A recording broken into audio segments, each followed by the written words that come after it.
Hello friends, welcome back. Today we'll discuss with a new portion, that is molecular phylogenetics. So before we start, we should know why we are going with this molecular phylogenetics. So before we go with molecular phylogenetics, we should know what is phylogenetics. നമുക്കറിയാം living organisms, they are being classified. എങ്ങനെയാണ് different classifications ചെയ്തത്? They are being classified based on the similarities and differences. So more they are similar, it shows that they are having the common ancestor, and far they are being distantly or far they are being separated, we say that they don't have any common ancestry. So that branch of science which deal with the evolutionary relationship, ആ ഒരു evolutionary relationshipനെ പറ്റി പഠിക്കുന്ന ഒരു branch of science-നെയാണ് we call it as phylogenetics. ഈ phylogenetics പഠിക്കുമ്പോൾ we are having two approaches. Not two, actually three approaches. That is phonetics, cladistics and evolutionary systematics. ഈ phonetics എന്ന് പറയുന്നത് എന്താണെന്ന് വെച്ച് കഴിഞ്ഞാൽ we are classifying the organisms based on the phenotypic resemblance, that is characters, അവർ തമ്മിലുള്ള similarity, അതിൻ്റെ ബേസിസിലാണ് നമ്മൾ classify ചെയ്യണത്. അങ്ങനത്തെ ഒരു ബേസിസ് ഓഫ് ക്ലാസിഫിക്കേഷനാണ് we call it as phonetics. Whereas cladistic എന്താണെന്ന് വെച്ച് കഴിഞ്ഞാൽ the species are being classified based on the character, the latest character they have derived, that is those that share derived characters which were not present in the ancestor. Cladistic എപ്പോഴും ഉദ്ദേശിക്കുന്നത് ഒരു രണ്ട് organism തമ്മിലുള്ള relationship based on derived characters. ആ രണ്ട് organism ഒരു common ആൻസിസ്റ്ററിൽ നിന്നാണ് വരണമെങ്കിൽ പോലും അവർ ഇടയിൽ വെച്ച് they might have been separated because they are having a new character, or we can say a derived character. They have developed a derived character. ഇനി ഈ രണ്ട് ഓർഗാനിസത്തിലും ഈ ഡിറൈവ്ഡ് ക്യാരക്ടർ ഉണ്ടാവും. പക്ഷെ ആ ഡിറൈവ്ഡ് ക്യാരക്ടർ അവർക്കുടെ കോമൺ ആൻസിസ്റ്റർ ഇല്ലായിരിക്കും. അങ്ങനത്തെ ഒരു കോൺസെപ്റ്റാണ് ക്ലാഡിസ്റ്റിക്സ് എന്ന് ഉദ്ദേശിക്കുന്നത്. ഇനി മൂന്നാമത്തെ അപ്രോച്ച് എന്താണെന്ന് വെച്ചാൽ എവല്യൂഷണറി സിസ്റ്റമാറ്റിക്സ്. എവല്യൂഷണറി സിസ്റ്റമാറ്റിക്സിൽ നമ്മൾ ഒരു രണ്ട് ഓർഗാനിസത്തിന് അവർ തമ്മിലുള്ള ക്ലാസിഫിക്കേഷൻസും അവർ തമ്മിലുള്ള ബന്ധം, റിലേഷൻഷിപ്പ് സ്റ്റഡി ചെയ്യുമ്പോൾ we use both the character plus the cladistics, that is the relationship between two organism based on derived character. I repeat, cladistics എന്ന് എപ്പോഴും ഉദ്ദേശിക്കുന്നത് ഡിറൈവ്ഡ് ക്യാരക്ടേഴ്സ്, രണ്ട് ഓർഗാനിസം തമ്മിലുള്ള relationship based on a derived character, പുതിയതായിട്ടുള്ള ഒരു character, അത് രണ്ട് പേരിലും ഉണ്ടാവും, പക്ഷെ അത് അവർക്കുടെ കോമൺ ആൻസിസ്റ്റേഴ്സിൽ ഉണ്ടാവത്തില്ലായിരിക്കും. ഇനി ഇത് നമ്മൾ ഫിനിഷ് ചെയ്യുന്ന മുമ്പ് we should know what is molecular phylogenetics. പണ്ട് നമുക്കറിയാം രണ്ട് ഓർഗാനിസത്തിനെ നമ്മൾ ക്ലാസിഫൈ ചെയ്യാൻ ഉപയോഗിച്ചിരുന്നത് ഫെനറ്റിക്സ് മാത്രമായിരുന്നു, that is the phenotypic characters. പക്ഷെ അതിൻ്റെ ഒരു ഡ്രോബാക്ക് എന്തായിരുന്നു എന്ന് വെച്ച് കഴിഞ്ഞാൽ അതെങ്ങനെ ക്ലാസിഫൈ ചെയ്തിരുന്നു വെച്ചത്, it was been classified as രണ്ട് organism if they have a same similar characters ഉള്ള അല്ലെങ്കിൽ സിമിലർ അപ്പിയറൻസ് ഉള്ളവരെല്ലാം ഒരേ ആൻസിസ്ട്രൽ ഒറിജിൻ ആയിരിക്കും, അല്ലെങ്കിൽ സെപ്പറേറ്റ് ആയിട്ട് ഡിഫറെൻ്റ് ആയിട്ടുള്ള ക്യാരക്ടേഴ്സ് ഉള്ളവർ ഡിഫറെൻ്റ് ആയിരിക്കും എന്നാണ് അതിൻ്റെ ഒരു ബേസിക് പ്രിൻസിപ്പിൾ.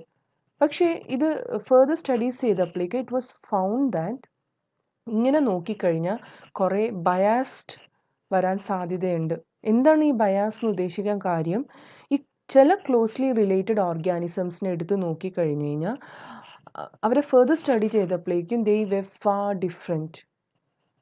ഒരേ ആൻസിസ്ട്രിയിൽ നിന്ന് ഒറിജിൻ ചെയ്യാത്ത കേസസിലും രണ്ട് organism may be having similar type of character based on maybe because of both of them are sharing the same ecological environment.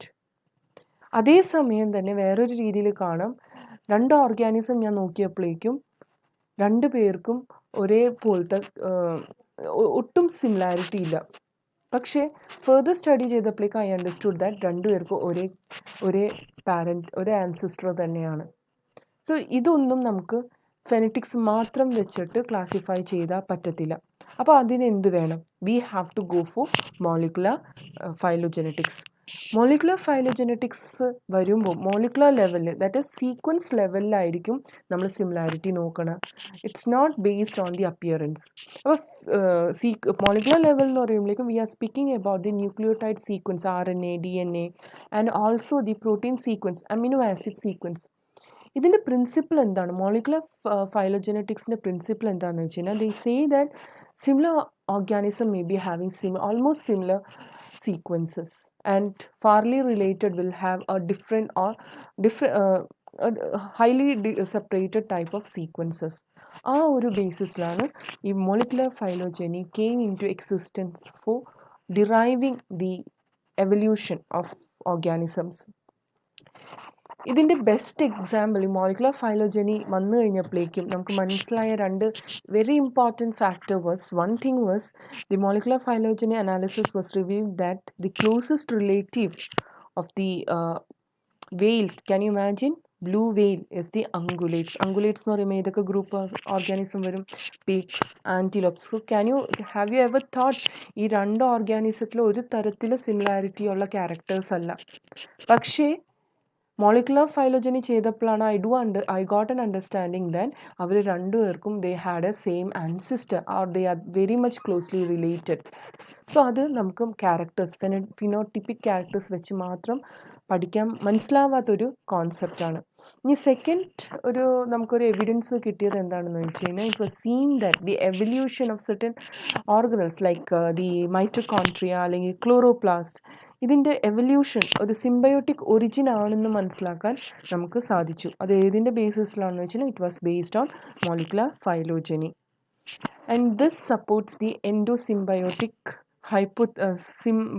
hypothesis of Margulis, which explains the origin of eukaryotes.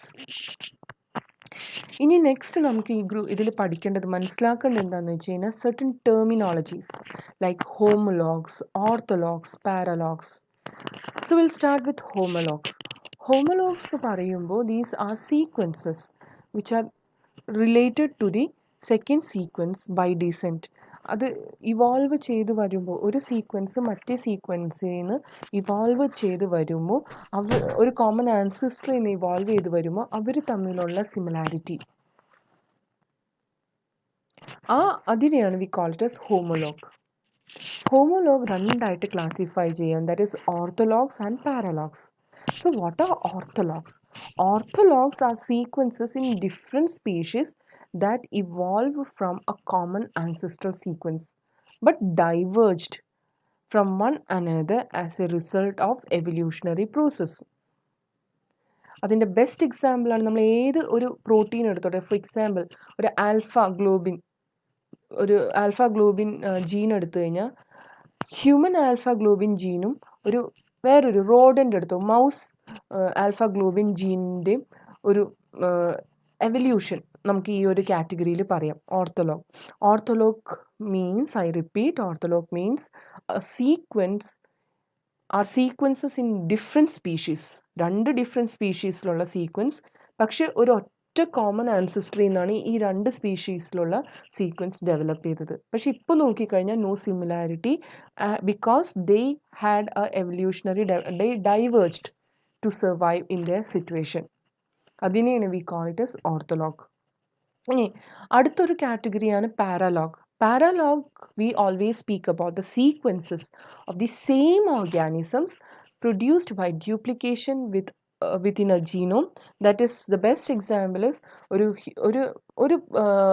ഒരേ സീക്വൻസിന് തന്നെ വേറൊരു form, like human alpha globulin and beta globulin, ഹ്യൂമൻ്റെ തന്നെ beta globulin. പാരലോഗിൻ്റെ പ്രത്യേകത എന്താണെന്ന് വെച്ച് കഴിഞ്ഞാൽ ഇങ്ങനെ ഒരു ജീൻ തന്നെ, ഒരു ആൻസിസ്ട്രൽ ജീനിൽ നിന്ന് തന്നെ അത് ഡ്യൂപ്ലിക്കേറ്റ് ചെയ്ത് വേറൊരെണ്ണം ആയി കഴിയുമ്പോൾ ഇറ്റ് ഡൈവേർജ്. ഈ പുതിയൊരു സീക്വൻസ് എന്ന് പറയുന്നത് it may be for a new function.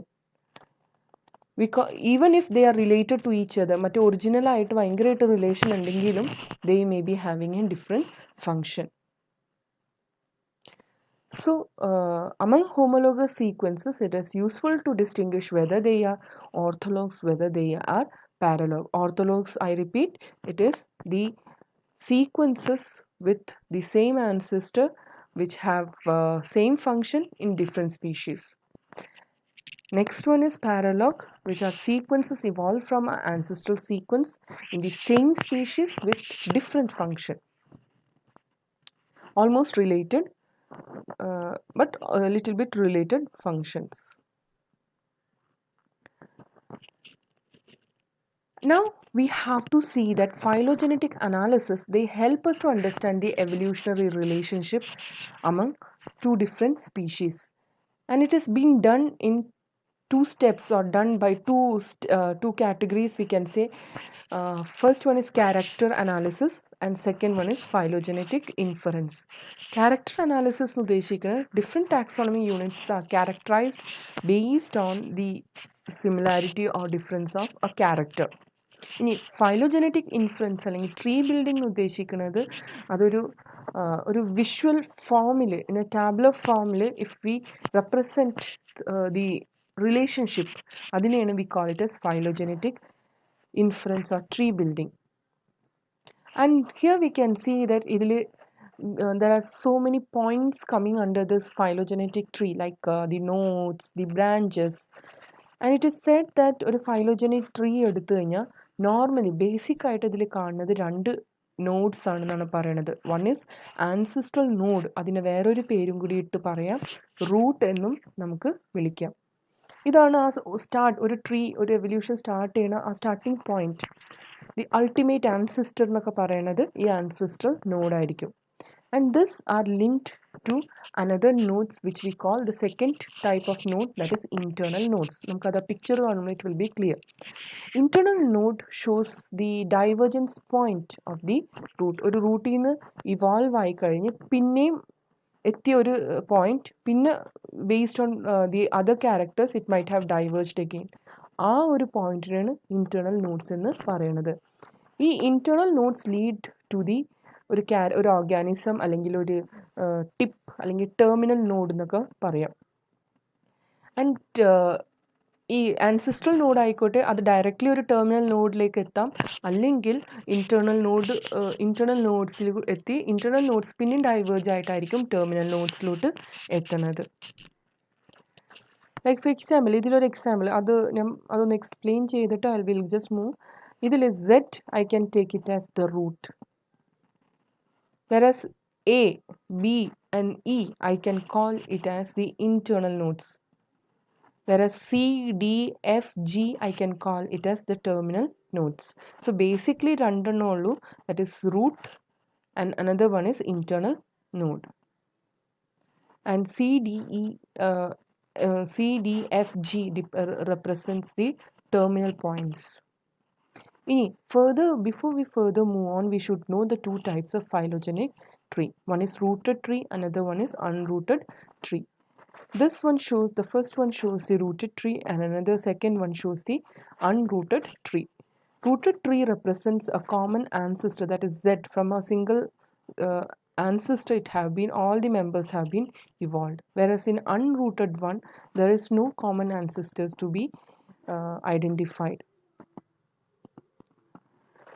And in rooted trees, if the evolution of the species is represented as a series of bifurcation, in just bifurcation ആയിട്ട് മാത്രം കാണിക്കുന്ന ഒരു കോൺസെപ്റ്റ് കണ്ടു കഴിഞ്ഞാൽ അങ്ങനത്തെ ഒരു റൂട്ടഡ് ട്രീനെ നമുക്ക് ക്ലാഡോഗ്രാം എന്ന് പറയാം. പക്ഷേ ഒരു ക്ലാഡോഗ്രാം ഒരു ട്രൂ എവല്യൂഷന് കാണിക്കാറില്ലാത്ത ഒരു ഹൈപ്പോത്തിസിസ് ആയിട്ടാണ്, കോൺസെപ്റ്റ് ആയിട്ടാണ് എടുക്കുന്നത്. It's not a true evolutionary tree.